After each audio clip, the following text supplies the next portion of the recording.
बिस्मिल्लाहिर्रहमानिर्रहीम। अस्सलाम वालेकुम नाजरीन, मैं हूं एडवोकेट एजाज अहमद नवाब और आप देख रहे हैं मेरा यूट्यूब चैनल कानून की दुनिया। नाजरीन, इस व्लॉग में बात करनी है खुफिया recording case. Islamabad high court के जस्टिस बाबर सत्तार और उनके दबंग रिमार्क्स। खुफिया रिकॉर्डिंग केस वही हुआ कि नमाजें बख्शवाने गए थे, रोज़े भी लेकर आ गए। बात चली थी ऑडियो लीक्स, खुफिया कॉल रिकॉर्डिंग और नजमुल साकिब को और बुशरा बीबी को भेजे जाने वाले नोटिस। लेकिन इस्लामाबाद हाई कोर्ट के जस्टिस बाबर सत्तार ने एक नवा कट्टा खोल दिया और जो उस वक़्त की पीडीएम सरकार थी, जो पार्लियामेंट थी, उसको पढ़ के लेने के देने। हुआ कुछ यूँ कि नजमुल साकिब, जो साकिब अंसार के साबका चीफ जस्टिस के बेटे थे, उन पर एक इल्ज़ाम लगा। इल्ज़ाम ये लगा कि उनकी एक कॉल, खुफिया कॉल जो रिकॉर्ड हुई थी, वो लीक हुई है और वो किसी एमपीए को पैसे लेकर, जितनी भी अमाउंट थी वो लेकर सीट दिलवाने की अरेंजमेंट करने का उन पर इल्ज़ाम लग गया कि वो पैसे लेकर सीट दिलवाई है या दिलवाने की कोशिश कर रहे थे वगैरह वगैरह, ये इल्ज़ाम लग गए। अब उस इल्ज़ाम की बुनियाद पर वक्त की पार्लियामेंट की कमेटी ने, इस्तेहकाक कमेटी ने, पार्लिमानी जो कमेटी थी उसने बुला लिया जी, नोटिस भेज दिया नजमुल साकिब को कि आए जी बताएं आपने ऐसा क्यों किया। उसको नोटिस को कर दिया गया challenge supreme court of Pakistan में। अब पार्लियामेंट्री कमेटी का उस वक्त जो भी पॉलिटिकल पर्पस था, जो भी आइनी पर्पस था, जो भी जमहूरी पर्पस था, लेकिन पर्पस ये था कि साकिब अंसार के बेटे को बुलाया जाए और ये साबित किया जाए कि साकिब अंसार जो चीफ जस्टिस थे, उन्होंने पीटीआई की टिकट्स दिलवाने में या लोगों का किरदार अदा किया था, मतलब गवर्नमेंट बनाने में किरदार अदा किया था। और ये मौक़िफ़ है, आज भी मौक़िफ़ है पीडीएम का या पीएमएलएन का या पीपी का। अब उसको जब हाई कोर्ट में चैलेंज किया तो हाई कोर्ट ने एक तो उसको नोटिस को सस्पेंड किया, लेकिन उसके साथ केस उस नोटिस की हद तक नहीं रह गया था कि सिर्फ साकिब निसार को, नजमुल साकिब को क्यों आपने नोटिस जारी किया, लेकिन जस्टिस बाबर सत्तार ने पॉइंट्स और उठा दिए थे। फर्स्ट हेयरिंग में 8 पॉइंट्स उठाए। वो 8 पॉइंट्स क्या थे? 8 क्वेश्चंस पूछे जस्टिस बाबर सत्तार ने। वो ये थे, मैं आपको वो सवालात पढ़ के बता देता हूँ। सवालात ये थे कि ऑडियो टेप कौन किस कानून के तहत करता था। नंबर 2, किस इदारे के पास ये सलाहियत है। नंबर 3 क्वेश्चन, शहरियों की प्राइवेसी के आइन में दिए गए हक की खिलाफ वर्जी का जिम्मेदार कौन है। नंबर 4 क्वेश्चन था, क्या आइन और कानून शहरियों की कॉल्स की सर्विलेंस और खुफिया रिकॉर्डिंग की इजाज़त देता है। नंबर 5 था, अगर फ़ोन रिकॉर्ड की इजाज़त है तो कौन सी अथॉरिटी या एजेंसी किस मैकेनिज्म के तहत रिकॉर्डिंग कर सकती है। नंबर 6 था, ऑडियो रिकॉर्डिंग को खुफिया रखने और इसके गलत इस्तेमाल को रोकने के हवाले से क्या सेफगार्ड्स हैं।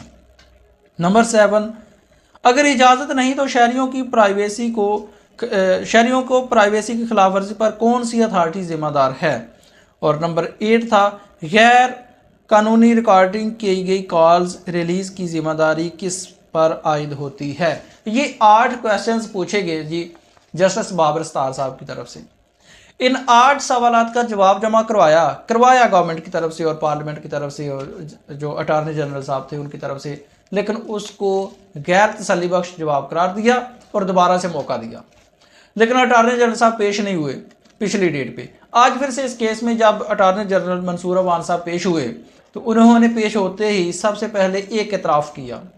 एतराफ़ ये किया कि देखें जी, ये जो पार्लिमानी कमेटी थी उसको इस्तेहकाक नहीं था वो किसी फ़र्द वाहद के ख़िलाफ़ कार्रवाई करें और किसी फ़र्द वाहद को बुलाएं पार्लिमानी कमेटी में।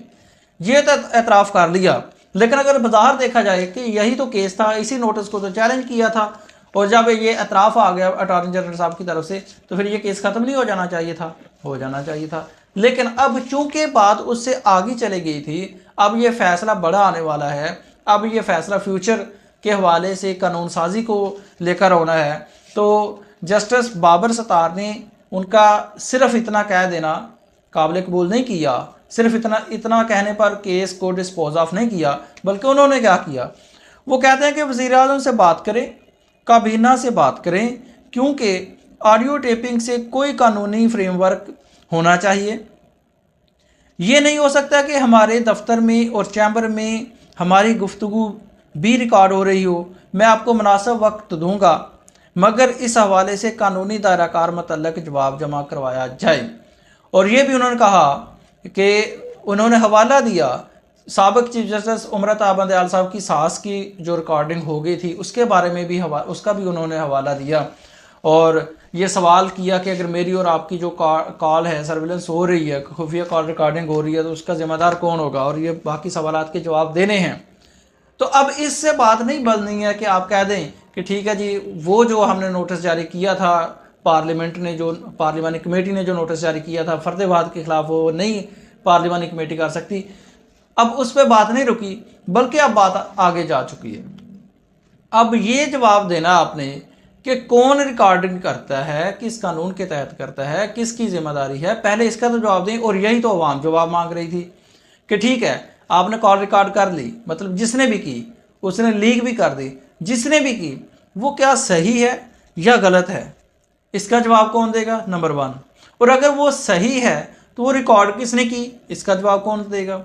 और अगर किसी ने रिकॉर्ड की है तो उसने किस अथॉरिटी के तहत की, किस कानून के तहत की, और अगर ऐसा किया है तो कानून क्या कहता है, आइन क्या कहता है, क्या आइन बाकी जो शहरी हैं उनको प्राइवेसी का राइट देता है या नहीं देता।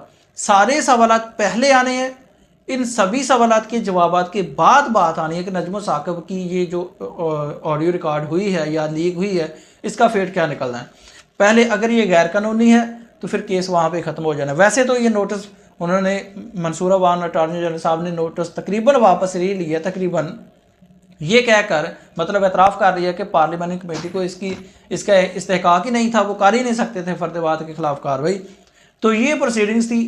इस केस में फिर से अटॉर्नी जनरल साहब को तसल्ली बख्श जवाब जमा करवाने के लिए 1 महीने का टाइम दिया गया है, और साथ में ये भी कहा गया कि कानूनी राय देनी है आपने इस बारे में, कानून क्या कहता है। अब इसका ये बड़ा फैसला आने वाला है कि आइंदा क्या कोई जो ऑडियो लीक्स होंगी उसकी ज़िम्मेदारी किस पर आयद होगी।